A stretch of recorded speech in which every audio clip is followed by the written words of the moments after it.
Hey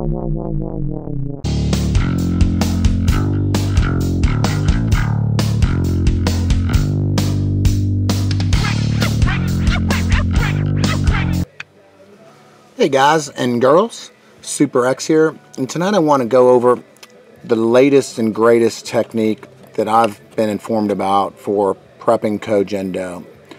A lot of people have talked about this way of doing it, but I don't think I've seen it on a video before, so I want to go ahead and throw it out there. How to prep it for basically wicking any atomizer. In this case, I'll wick dripper, but let's first get to preparing. This is what cogendo comes in, by the way. And what I like about it is that it's a cotton that has not been chemically treated, bleached, or pigmented, utilizing the best of cotton and softness for super bitchin' wicking. 60 pads come in a box. This was my first box. I'm barely dented it. So let's just say we grab a pad out. Okay, let's look at a pad of cogendo for those who may or may not be up on it. Cogendo, and I've heard people call it cogendo. That's cool. I'm good with cogendo, but I call it cogendo. It's just me. That's just how I roll. The grain all runs this way, right? All the grains in this pad run in that direction. That's about the thickness of it. All the grains run in one direction. You see a bunch of stuff in it. That's like seeds and everything. And I don't worry particularly about those seeds. What I'll look for is when I'm pulling my finished wick product off, I will typically pull them out if they're going to be anywhere next to my coil or left inside of the vape zone, I would say, within the footprint of the atomizer. If I'm going to clip them, I don't worry about them. So we're going to prep this pad, because as you can see, it's kind of big to use, particularly on the size of coils that I like to run that are about a little over 1/16 inside diameter, but it'll work for any size. So how we're prepping it now is, the first thing we want to do is, if you've got to look really closely, but cogendo has two like skin layers on it that are very difficult if you're not looking to see, and I used to ignore those, and I found by hearing enough people talk about it that they were right about it. Now I got a quandary here. I have really dry skin in the winter particularly, so I can either put on lotion and ruin my wicks, or I can roll dry skin. You see this skin layer right here? It's like a brighter white. What we want to do is get rid of that skin layer. We want to gently peel it off, and it's on both sides, so we're going to gently peel it off both sides of the pad. Okay, and I mean just gently, just pull it, separate it, and gently give it a pull, and separate it. That skin layer we're going to discard. We don't need it for anything. I mean, you might, I don't know, give it to your wife. Maybe she'll like to use it on her face or something. I don't know. I discard mine. I don't need them. I used to use that skin layer. I didn't even think about it. I just used it. I kept it all on there. But now that I've read from ECF, where I get almost all my information from the knowledgeable people in ECF, they told me that skin layer, when you remove it, it's almost like getting down to like removing the tail of a lobster, the skin, you know, the shell, and getting into the sweet meat. And they were spot on. I'm not sure if that was their analogy.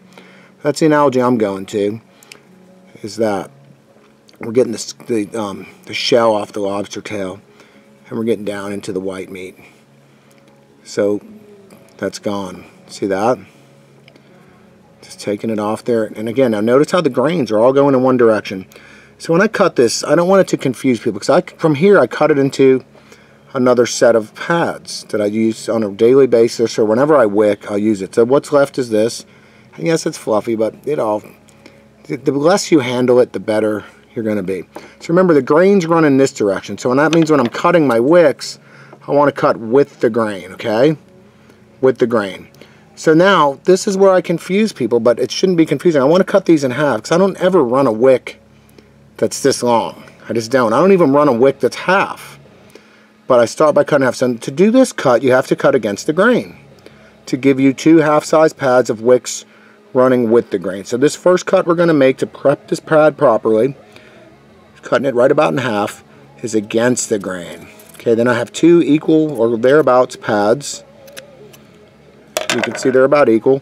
And now all my wicking is, the grain is running that way, okay? Now what I do with my cogendo, this box, now that I've taken that, it goes in a Ziploc bag. And I'll tell you why. This stuff can absorb. Let's say your vaping area is close to your kitchen or something, and you know, it'll absorb the smells of foods and things like that that can taint your vape. Just say it's in your basement and you have like a diesel generator down here, and you know, and you bring it in after running it, it might absorb some or whatever. So anyway, keep this in a big Ziploc.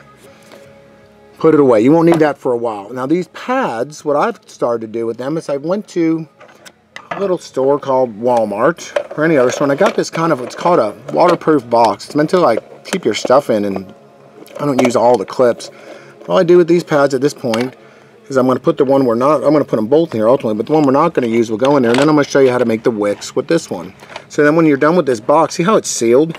You're not going to worry, and you might consider me to be an over-the-top freak, but maybe that's why my vape is so damn good. Because I go these little extra steps to ensure that everything is pure and not tainted, only my juice gets on it, and then just snap shut, and you're done. Now there's 2 rules of thumb I have when I'm doing anything regarding rebuilding, wicking, vaping, anything. Always have a vape on hand when you're doing this stuff. Don't ever tear down all of your stuff and think I'm going to re-wick it all at once or I'm going to rebuild it all at once, because guess what? You're going to run into something. You're going to go, dang, I wish I had something to vape. So I always keep something on hand to vape at all times. Even though I might rebuild 3 of my other mods, at the same time, there's always one that's not getting rebuilt or re-wicked. So, that said, I'm going to show you now how we're going to take this pad and make it into the ideal wicks, okay? The other rule is, don't even close this box or put your wick away while you're wicking. Because the minute you put everything away and think, oh, I've got, oh, and this stuff right here, we're just going to throw it away. My wife doesn't need cotton. She doesn't use that stuff. Don't ever put your wick stuff away until your wicks are in and perfect. Because the minute you do that, you'll mess one up. So our goal now when we're working with this stuff is we're going to cut for a small coil. I want my wick to be roughly just about exactly the inside diameter. Well, how do you do that every time, Ross? The same. Well, it's actually pretty easy, because if you look at my scissors in view here, can you see this surface of the blade here? That's why I'm doing this POV this time. If I lay my wick on here and it just covers that blade surface, hopefully I'm showing you that right, and with the camera in my face it's going to be hard, but you'll get the idea. Any direction I look at it, if it covers up that surface of the blade and doesn't really stick past it any, that's how I know I've got the perfect width of wick.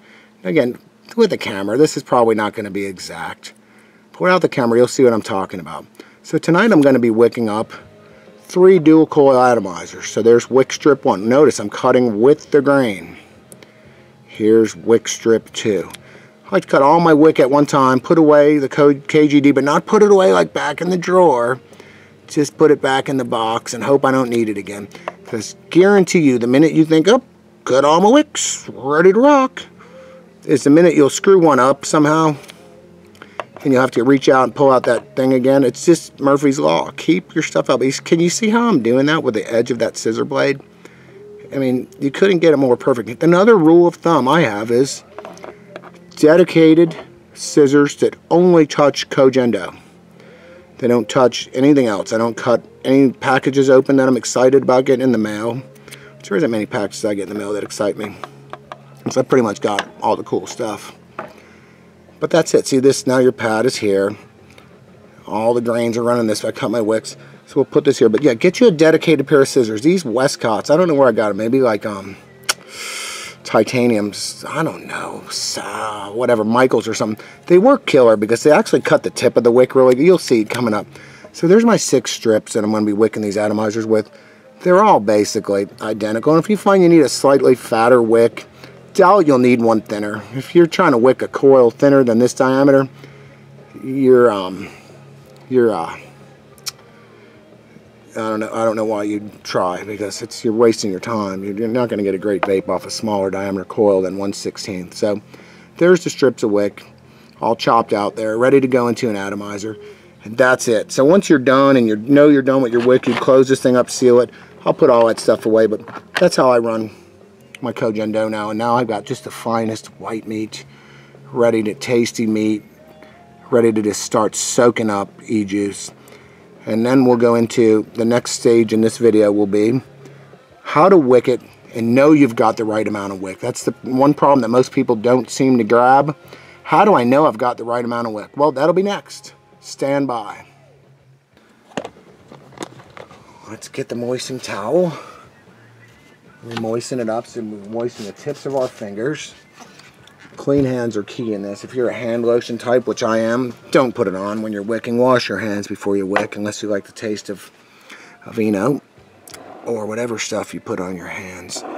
So now we're going to wick this little thing. So I'm doing, bear with my dry fingers. We're not twisting the whole wick. I'm just kind of combing that back down because it's freshly twisted. Get your fingers wet enough to actually be able to twist it too. If they're not, you're not. Okay, wet your fingers, twist the tip of the wick to a fine point. Twist it into a fine point. Go through the short side. Stick it in. Grab it with your tweezers. Let go of your mod. The mod's moving. Not good. Let's pull it in a little more and see. If the mod's moving too much, yeah, that piece of wick I just chopped off there is a little bit too thick. Okay, if your mod's moving that much, your wick is too thick. Just throw it away. Let's check this other strip that I've had pre-cut. I mean, cendo is cheap, readily available. You saw that mod moving. That wick would choke your coils. Your wick is too thin, it won't feed your coils properly, and you'll get some kind of dryish hits. So, twisting the tip, putting it in, grabbing it with the tweezers. The mod's not moving. You see that? Look, I'm moving it for you to put it out in the camera. The mod's not moving. The mod can dance a little bit. The mod just, you don't want the mod following you like a dog like that other wick did. So this piece of wick, as you can see, is too thick. Into the garbage bin with you. So let's cut another one off. That happens every now and then. You'll cut off a piece that's a hair thick, and it's usually when there's a camera stuck in your face and you're doing it. But I'm winding it up again with the edge of my scissor blade, looking down on it, and I'm just gonna cut it off there. There you go. Now that one should be perfect. Sometimes you'll get them too thin when there's a camera stuck in your face. But when you're doing it at home and there's no camera on your face, you'll probably get it perfect every time. Probably the 100 wicks I've cut out of cendo, I have probably screwed up maybe 10. We're going to go through the short side. Again, grab it with your tweezers. No mod dance. Nothing. Perfect. Trim it.